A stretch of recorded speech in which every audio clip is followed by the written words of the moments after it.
Hello, everyone. Welcome back to another episode of the Breaking Point podcast. Today, we are here with Jack Sorenson.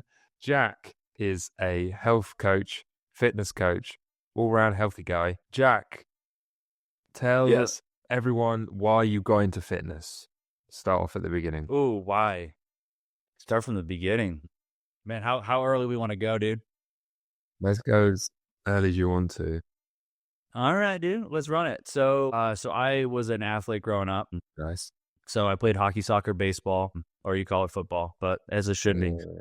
Literally football. We play with our feet. So I don't know what the Americans are doing. Any American people listening, it is football. Just want to put it out there. Thank you. It is football, dude. I'll even be that way. But yeah, so big. I just played sports. That's just what I grew up in. That's how I rolled. And so like pretty much played all three all the way through high school, and then I ended up playing college baseball for a bit. And funny enough, so I quit my college baseball team because it was just miserable. I'll get into why in a second. But then I actually picked up rugby. So I was a big rugby player in college. Love the sport, dude. Like one of my probably the favorite sport I've ever played. It was just so much fun. And the connection you had with the team was just different, and all that stuff, just truly awesome. But yeah, so grew up playing sports 24/7. Like every single season, I was basically playing at least two sports. Like I would be in season with one sport and then be training for the one that's coming up. It was just nuts. It was just nonstop. And so I just kind of knew movement. I knew activity.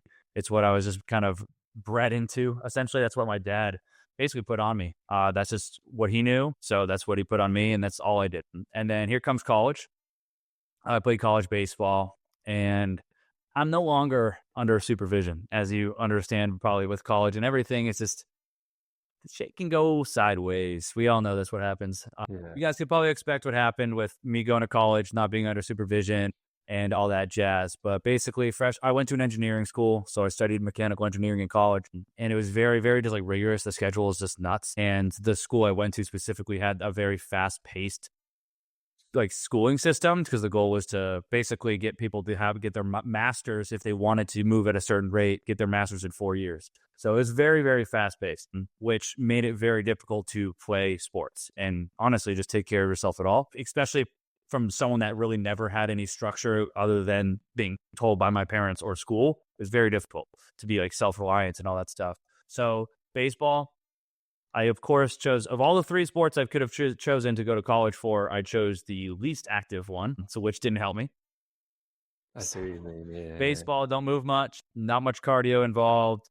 So I just started putting on weight. So the classic freshman 15, sure. Started putting on weight, drinking a lot, just not eating well whatsoever. So that was one thing too, is my mom was a chef, and she cooked very, very good. Not necessarily the healthiest always, but like she cooked very good. And I didn't really know what was good food, what was bad food, how I should be eating macronutrients wise and everything. So just started eating pizza 24/7, not eating well, drinking a lot. And so I gained like 15 pounds freshman year. But then I quit. So I really didn't like the sport. I didn't like how the coach did things, and I just didn't enjoy it. I went from being basically a starter across the board for all of my sports to like not even really given a chance freshman year. And I just was pissed, and my ego was in the dirt essentially. This version of me was completely different to who I am now. And I was just like, what the hell? Screw him, dude. Like, why the hell am I not getting a chance? Like, I'm better than this person, whatever. Just not a good version of me, but that's okay. And yeah, I just dropped. I was like, screw this. I'm going to go do something else. So naturally, I joined a fraternity after that. It's such a great idea.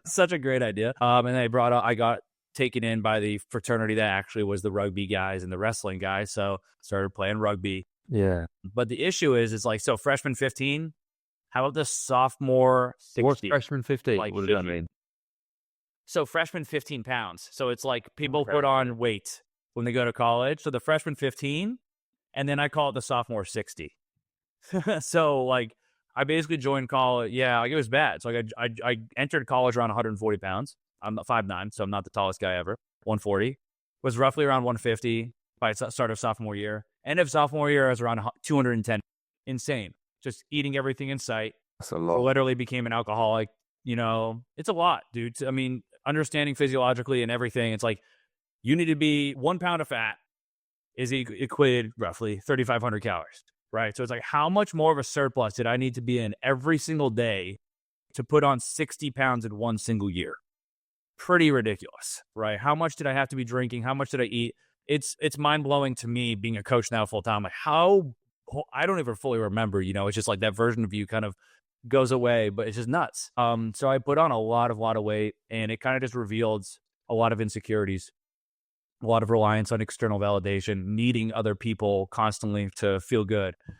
Just because that's what I was brought up on, just like the parents that kind of, they did a great job, but like I was so like reliant on their approval for everything. Same with my teachers, same with my coaches. It's like, that's kind of what it was. So when I no longer had that, it just kind of created this really toxic individual where I just was constantly needing other people, getting into bad things. And then just kind of vices became food, could not stop eating, could not stop snacking, and then drinking. So a lot, basically found every excuse under the sun to drink every day, pretty much just a nickname for every day. And it was not ideal, man. So that version of me was just crazy, totally different, not a good individual. And I own up to that. I know I wasn't, and that's okay. You got to go through these really big lows. In my opinion, a lot of people need to go through a really big low to then become the person they've always meant to be, right? And that's just what happened with me. I was in a very low period, very depressed, very upset, very reliant on other people. And then I started losing weight, but I didn't really I just started working out, kind of bro split. Oh, dude, everybody's going to the gym, so let's do it. Total just bullshit, going in a couple of times a week, free balling it, no plan in place. I'm dirty bulking, eating everything in sight, just finding every excuse to eat whatever. And so then junior year came, and I started losing weight just because I was just kind of becoming obsessed with working hard. I was getting that sense. Yeah, what's up?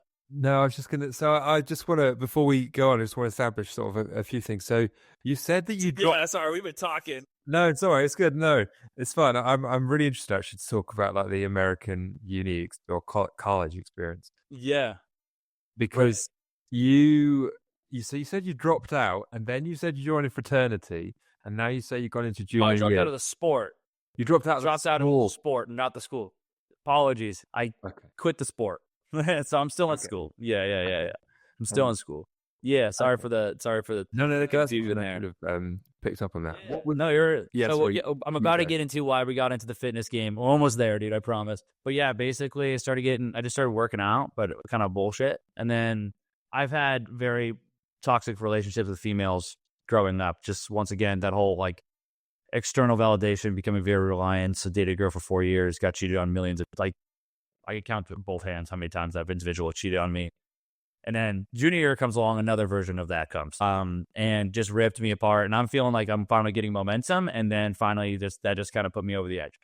So classic, like, just, I have nowhere to go. I don't know who I am. I need to work on myself. And I realized I had a problem with alcohol. Just kind of all of it. I just got I just looked at myself in the mirror. I'm like, dude, what have I become? I grew up an athlete. I grew up having all my shit together, seeming like I was this really just like got everything together, individual, whatever. So I started really taking my health seriously. So I went from 210, and then end of junior year was, of course, the C word. I don't know if you want to have that in the podcast, but you know what it is. That year that the whole world shut down. But basically, some people took that year as it put them in the dirt, versus for me, it gave me my opportunity. Like, literally, I had no excuse but just to focus on myself, because that's all I had. Me, myself, and I, right? So I got obsessed. Literally just started losing weight as best as I, just working super hard. That's all I knew how to do. So I would just like do 2-a-days, sprints, all this stuff, and almost like trying to outwork a bad diet, learning. And then basically starting junior year, so third year of school, by the time in senior year, I've already lost all the weight. So it's basically a year to a year and a half. I lost all the weight that I put on in a single year. So just pretty yo-yo. To the point where some people don't even remember me putting on weight. Yeah.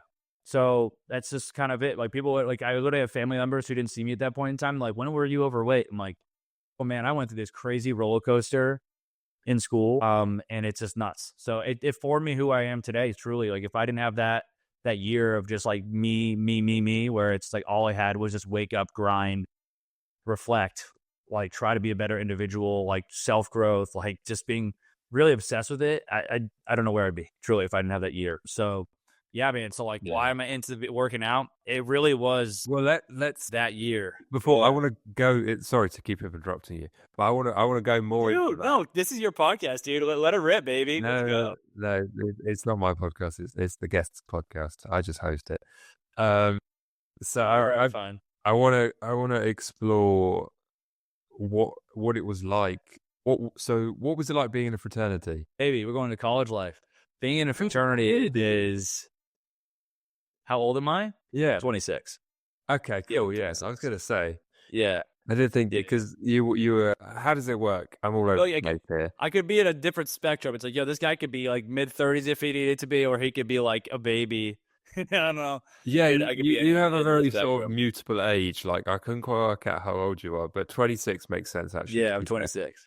So Yeah, in yeah, college yeah. you have freshman, sophomore, junior, senior. Was that And like, senior year. Yep.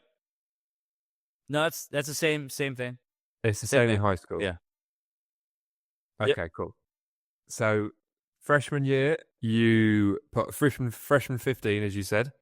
You put on 15 Freshman pounds 15. Yep, exactly. Yep. because, and we'll get into the sort of the sense of withdrawal from your regular life that you had before you went off to college, and then you suddenly enter this new realm of existence that. Mhm. So how does it work in American unis? Are there like supermarkets? I don't know what you call them. What do you call supermarkets? Grocery stores on site? Grocery stores, supermarket, not Where- necessarily. I mean, it depends where you live. Okay. Yeah, so it depends where you live. So as a freshman, I relied on the cafeteria for food from school, which most of the time isn't the best food ever. Think about it. It's just like they got to make a ton of food in bulk. Yeah. So how do they do that? It's usually it's not the most great things for you. I wouldn't say the caf was necessarily bad. If I knew what I knew now, could I go back and like probably eat pretty good? Yeah. But like for someone that has no idea what the hell to even give themselves because you just been reliant on parents, it's like, oh, what's been tasty my entire life? Oh, pizza, sandwiches, subs, all that stuff. Oh, chips. They have corn dogs today, dude. This sounds great. Corn dogs are not tasty. That's I don't know kind of what it was. where you get that from. Dude, I grew up loving them. So that was just it. I agree, though. They're not, looking back, I'm like, they're not that great. No, it's fair enough. But yeah. Yeah. Okay, Man. so, and then you joined the fraternity, which I imagine brought itself. And then we joined probably sort of exaggerated what was a growing problem to some degree. I mean, Yes. I don't know. Kind of was fed into it was fed into what I was becoming, essentially. It's like before, it's like I was kind of like self kind of just getting into alcohol and eating a lot of copious amount of food. But then like when it becomes extremely convenient to do it, it's like I just leaned into it, without even trying. It's just because it was right there all the time. I'm around it all the time. And it's like, it's true. Like your environment truly is everything. If you're around all that you're going to be that. That's just it, And you have to be big to play rugby, don't you? So I can imagine that you were all eating. Yeah, I didn't think of it that way. Well, yeah. Yeah, I didn't think of it that way. I just played because I wanted to move. I wasn't getting big for rugby. I just wanted to play a sport, and once again, it's like your environment's like everyone was doing it, and I'm like, oh, I was an athlete. Let's move my body, and I picked it up good, like fast, and it was great. It's super fun, but yeah, it wasn't. I didn't get big for that. No. You had other more important things to focus on. I guess so. Yeah, you could say that. Or maybe not more important, but they felt more important at the time. So okay, so now we're into junior year. So when did you have? Yes. This is usually the final question, but we'll do it now. When did you have your moment where you thought you needed to stop, sort of going down the path that you were on? Oh man, there was just like, man, it's tough. So in junior year, I like studied abroad for a bit, actually, and I got extremely, extremely homesick. And once again, just kind of learning of like how I just was so reliant on other people because I just could not function properly. So I ended up going to the gym. That's like when I started my health journey, more or less. So like when I started losing the weight, and I started realizing just like some toxic behaviors that I'm like, why? I literally, like, I felt like I was like, I had so much anxiety so much. I mean, I started that girl that ripped my heart out that year. Like, she was back at home and I was freaking out, like couldn't sleep ever. It was just not good. And I was seeing it. I'm like, what is going on? What is happening to me? Like, why can't I go like a couple months away from my home and like be present? Because I couldn't be present. And I was in one of the most beautiful places in the world. I was in Cape Town, South Africa. It was unbelievable. And I look back and I think, wow, I saw amazing things. But like, I know my experience wasn't that great because my mind was in the wrong place the entire time. So that was part of it. And then when that breakup eventually happened with that girl, I don't know if I've never had such, like, I'm not a suicidal individual. I mean, that subject is very difficult to talk about, obviously, but like, I've never felt that before. And then I finally did. I finally had a situation like, what's the point? And a lot of just like self-reflection, like, what have I become? Who is this individual? I don't even know who I am. I don't have a purpose. I don't have something that I'm like passionate about, or like, I basically went my entire life pretty much like just doing what other people told me. And then any sense of like individuality I had was kind of stripped from me, like not necessarily by the fault of other people. It's just like, that's kind of like what ended up happening. So like, I was a big skateboarder growing up. I loved music. I loved guitar. And then like, just because what my dad knew, I gave up everything. Like, we knew how like what he knew as like, this is how you should raise your child, sports, whatever. It's like, I just kind of just gave up my individuality for that. And so then once that began, I just basically became an individual that I don't even know. It was not me. Yeah. And now I'm more like, oh, it's so funny. Full circle. It's like, now it's like, yo, I'm back into my music. I'm skateboarding and I'm being active. I have another adrenaline rush. But it's funny how it works. But yeah, it's like, I went so long of just like only listening to other people, only doing what other people told me, basically living a life that was never for me, constantly. And so like, I had a breaking point at that point of just like, holy shit, like what am I into? Like, when people ask me, who is Jack Sorenson? I literally didn't know what to tell them. You know, it's like, I'm into this music. I mean, I don't know. I just like, I didn't have who was I, right? Like, when people look at me now, it's like, I could basically say, this is what I'm into. This is what I'm about. This is what I represent. This is my brand. Like, you have your own brand. Yes. But when you add the version of that person, of Jack, it's like, I didn't know. So like, that's when there wasn't a specific day, I wouldn't say. It's just like, there was a time where I just started to realize and reflect, like, I need to lean back into the person I was back when I didn't even play sports, or when sports weren't my life. It's like, who was that? It's like, that person loved adrenaline. I'm a huge adrenaline junkie. It's like, that guy loved adrenaline. He loved music. He loved art. He loves being creative. So I started leaning back into that slowly but surely.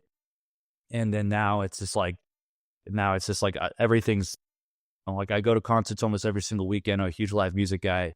I go to festivals all the time. I don't play guitar. I don't play music anymore, but it's like, I'm around it 24/7. I love it. It's just everything, you know? And then in terms of adrenaline, like, I actually built a drift car. So a race car starting that year. So like, that whole creative version of me that I lost, I started building a car because like, I loved cars, and I was like, all right, well, here's my outlet. Let's build a car. Let's make it race ready. Let's do it. So that's like what I did. And I just poured into me, and kind of went back to like my roots of like who Jack was. And it's crazy, you know, and then all of a sudden it kind of started falling in place, like just everything. And it started with just taking care of my health and, you know, just kind of reframing everything and how I did things. But yeah, we got deep, dude. We got deep. That was good. No, that was very good. Yeah. Just whilst you were talking about, I was thinking, like, childhood is such a weird time of life because the lack of sort of, to some degree, the lack of agency and choice you have over, I mean, obviously it depends how tyrannical, controlling your parents are. It sounds like your parents, your dad just thought, I want my son to do sports because, I mean, there's loads of reasons. I mean, that's what he was around too, right? That's all he knew, right? That's all he knew. It's what he grew up with. All of his friends, their kids played sports. So it's like, it's not his fault, you know? No, of course. You know, it's not his fault. No, I'm not saying it like disparagingly. I'm not saying that, but I'm just saying. No, yeah, I know you weren't. Yeah. Good. From a general perspective, like, childhood is an interesting sort of time, how you're working out who you are, but you also have these sort of figures and these restrictions and regulations that you have to abide by in school. And if you're lucky, you'll stumble across things that you enjoy, and you'll hopefully be given an opportunity to hone and develop them as you get older. But yeah, it's, not everyone's as fortunate as that. And I mean, you've said quite a few times this idea of you were self-reliant on other people. What do you what do you mean by that, and where do you think that came from? Because it's an interesting sort of way of putting it. Ooh, yeah. So I couldn't feel good unless someone told me I did good. Okay, yeah. I couldn't feel like I was accomplished unless like my dad or a school teacher or a coach told me, yo, you did a good job. I'm proud of you. It was like never self-reflection, self-realization of I'm proud of something I did. It was always just like I had to look externally to other people to feel good all the time, every day. Okay. That was who I was. Yeah. Does that make sense? So that's like, and I unfortunately, I feel like that's just kind of what a lot of people suffer from. And it takes a very long time to get out of it, of being like proud of who you are, proud of what you've accomplished, rather than having to be told that it's, you did a good job, and like you get the pat on the back to finally feel, oh my God, you're right. Yeah, I am good. Yeah.